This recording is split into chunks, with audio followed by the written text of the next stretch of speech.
Top dog, you looking good, man. What's going on with you? You ready? Man, I'm definitely ready, man. Had some time to sit back and chill after my last fight. You know what I mean? It didn't go the way I wanted it to.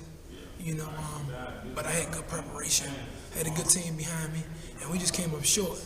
You know, we kind of put that fight behind us, and now we're moving forward against another good contender. Speak to me a little bit on that. Where's your mind and your confidence at after coming off that loss? You know, a lot of people don't recover from that. You know, how have you recovered from that? I know the business. Basically.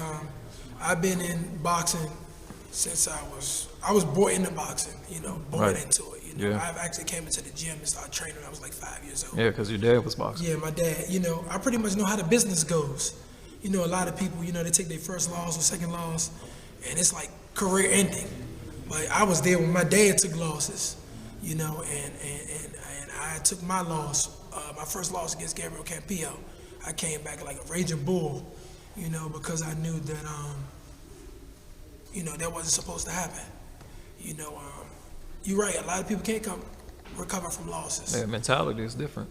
Yeah, but mine's still the same, even a little bit more stronger now, actually. Yeah, nothing to be saying because it's a world-class champion. It's a world champion. Yeah, I knew I did everything right to prepare for the fight. So that's why I wasn't too hard on myself. That's it. If I would have took shortcuts and said I should have did this or should have did that, I'd be a little hard on myself. But I know I did everything right. God just didn't have it in my plan that night, but I'm still healthy. Back in the gym, so he has something in store for me. Gotcha. I just don't know what it is, but I'm gonna keep putting my best foot forward and find out what it is. Apparently, this fight with Marcus Browne is supposed to happen a while ago. I believe 2013. Is this true? Do you have any recollection of that? I don't know what Marcus talking about. Marcus talking about he been wanting to fight me. Shit, I've been fighting Al Haymon fighters since 2013, so we could have been made it happen. I went for Cornelius White on Goose's card when he was Goose's fighters. I fought Enrique Ornelas, who was Al Haymon's fighter. Before this PBC stuff started. Now everybody's fighting Al Haymon fighters, but I've been fighting Al Haymon fighters. So we could have been made the fight. Yeah. And he's telling everybody like he asked for this fight. No, he did not ask for the fight. I called Al myself and told him I wanted to fight Marcus. They said Marcus needed somebody to fight last year in December. I called Al and told him I wanted it. That's what's up. I wanted it. That's what's up. What is your response to people saying that you should be taking a tune-up in between there? I know what kind of person you are. I know what kind of fighter you are. But what is your response? I don't believe in tune-up fights. I've been fighting since I was 5 years old.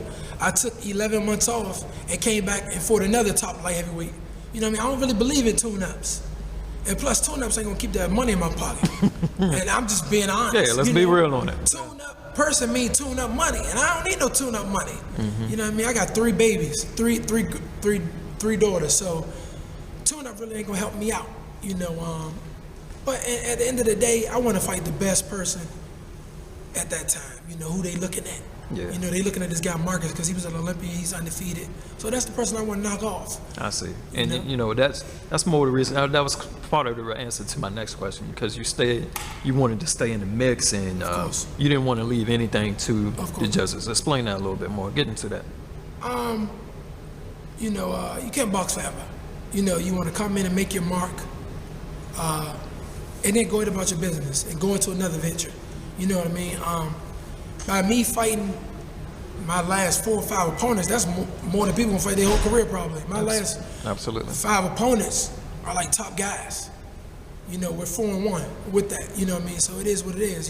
But last 5 opponents are all top solid guys. What do you show us differently? What have you been adding on to your arsenal, polishing up? What do we see different from you? Man, at the end of the day, we can come in here and work on a lot of things, but nothing is like that game time, that fight night. Like I had an interview yesterday and somebody said, you're an exciting fighter. I'm not trying to be exciting. I'm trying to win a fight. I'm trying to win a boxing match. They said, well, how you get that? Because I think about the struggle I had to come through my whole life. So if that makes for an exciting fight, then cool. If it makes for a boring fight, then cool too, because at the end of the day, I'm looking for the win. I'm not trying to make exciting fights. I'm trying to win. Period. Now, well, you developed on this a little bit with Browne being an Olympian, there's a little bit more expectations on him coming with that background as well, you know, and he's looking at this as a turn his career around fight. How do you prevent that from happening? How do you stop that from happening? If he's looking at this fight as a turnaround for his career, this ain't the fight for him. I mean, man, it's gonna be tough. I'm telling you, it's gonna be tough. He don't know how tough it is. You know, a lot of people don't know. Nah, they don't. Until they get in the ring with me.